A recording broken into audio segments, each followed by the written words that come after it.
ocean into a shimmering sheet of sapphire. It was the first day of summer vacation, and 12-year-old Mia couldn't contain her excitement. She burst out of her family's creaky beach house, backpack slung over one shoulder, flip-flops slapping against the wooden porch. "Adventure awaits," she shouted to no one in particular, her wild brown curls bouncing in the salty breeze. Mia had grown up in this sleepy coastal town, where summers meant endless days of building sandcastles and chasing waves. But this year felt different. Her best friend, Jamal, had moved away last fall, leaving her to explore alone, or so she thought. As she raced down the dunes, a familiar voice called out, "Mia, wait up!" She skidded to a halt, sand spraying like fireworks. There, waving from behind a cluster of palm trees, was Jamal, taller, with a fresh buzz cut and a grin wider than the horizon. "You're back," Mia squealed, tackling him in a hug. His family had surprised her with an early return from the city. 2 whole months of beach domination, Jamal declared, fist-bumping her. "But I heard rumors. You know about the Hidden Cove?" Mia's eyes widened. Everyone in Willow Bay whispered about the Hidden Cove, a secret beach tucked behind jagged cliffs, accessible only at low tide. Legend said it held treasures from a shipwreck centuries ago, glittering coins, ancient maps, even a cursed pearl that granted wishes. Most kids dismissed it as bunk, but Mia had found an old journal in her grandma's attic last winter. Its faded pages described a glowing cove where summer's secrets bloom under the full moon. "Let's find it," Jamal said, his voice dropping to a conspiratorial whisper. "Today." They dashed along the shoreline, dodging frothy waves that nipped at their toes. Seagulls wheeled overhead, screeching like mischievous pirates. The beach stretched endlessly, dotted with colorful umbrellas and families grilling hot dogs. Laughter and the sizzle of burgers filled the air, but Mia and Jamal veered off the main path, toward the rocky outcrop where the cliffs began. The tide was receding, revealing a narrow strip of wet sand between towering black rocks.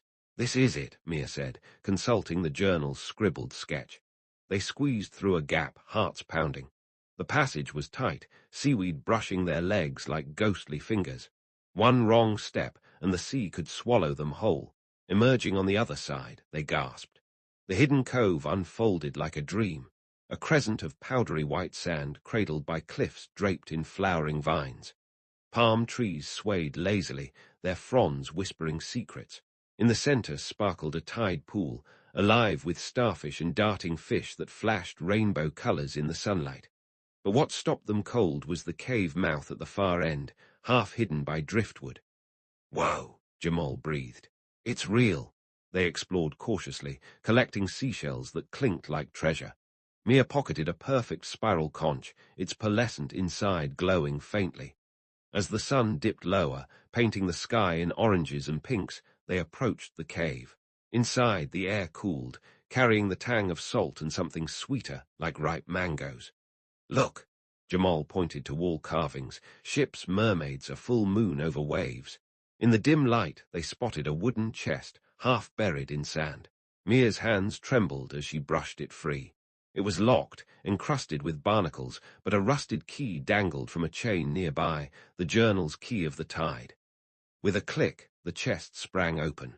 No gold coins, but something better, a cluster of iridescent pearls, each the size of a marble, pulsing with inner light. And nestled among them, a small glass vial filled with golden sand that shimmered like stardust. "This is the cursed pearl," Mia whispered, lifting the largest one.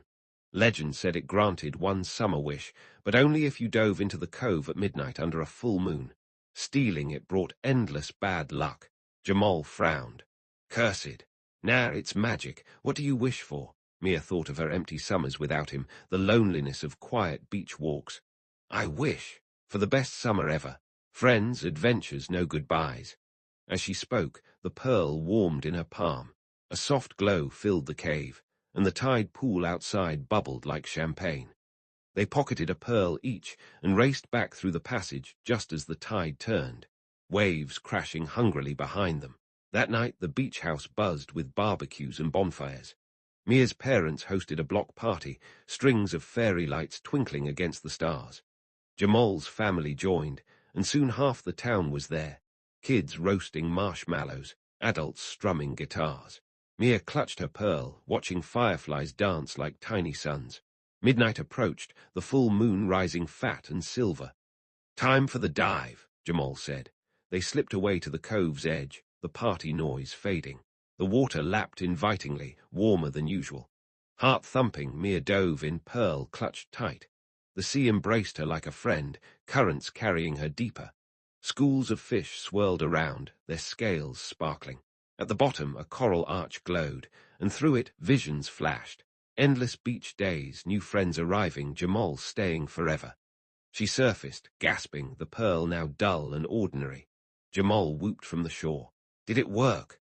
Before she could answer, shouts echoed from the main beach. Running back, they found chaos, joyful chaos.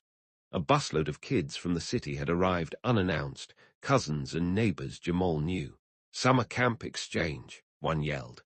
And there, helping unload gear, was Lena, a girl from Mia's school who'd always been too shy to hang out. "Heard about your cove legend," Lena said, grinning. "Room for one more." The wish was unfolding.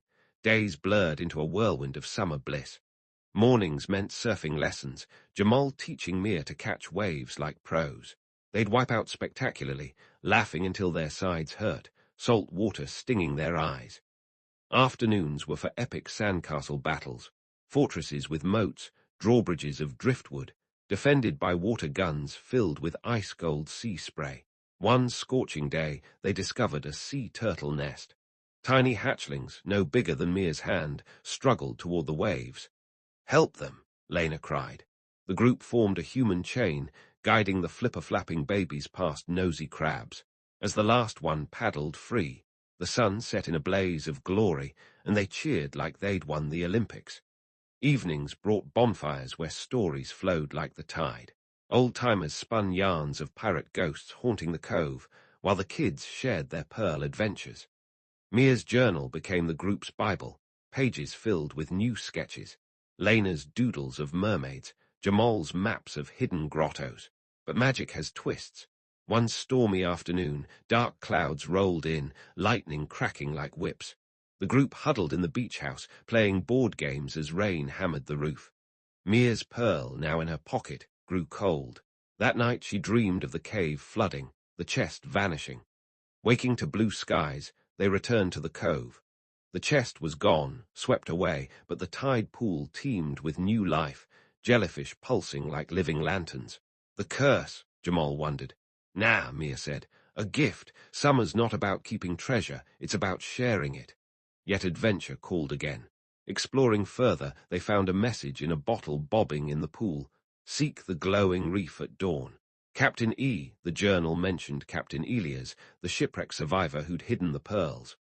Dawn broke with pastel skies. Snorkels on, they swam out, flippers kicking. The reef exploded in color, coral fans waving, anemones waving like feathers. At its heart, a stone chest, smaller than the first, etched with Elias' name. Inside, not pearls but letters. Dozens of them, yellowed with age, addressed to lost loved ones. "Read summer's true treasure," one began. Stories of friendship, first loves, endless days under the sun. They read aloud, voices carrying over the waves, tears mixed with seawater.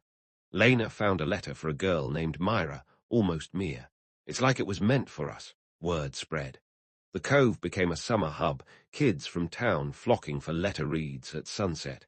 Families reunited, old feuds mended. Mia's parents even started a beach festival, complete with pearl diving contests, sans real pearls, and turtle watches. As August waned, Jamal's family packed up. "Not goodbye," he said, hugging Mia. "Just see you next summer. Cove's waiting." The bus pulled away, but Lena stayed, her family extending their trip. Mia stood on the dunes,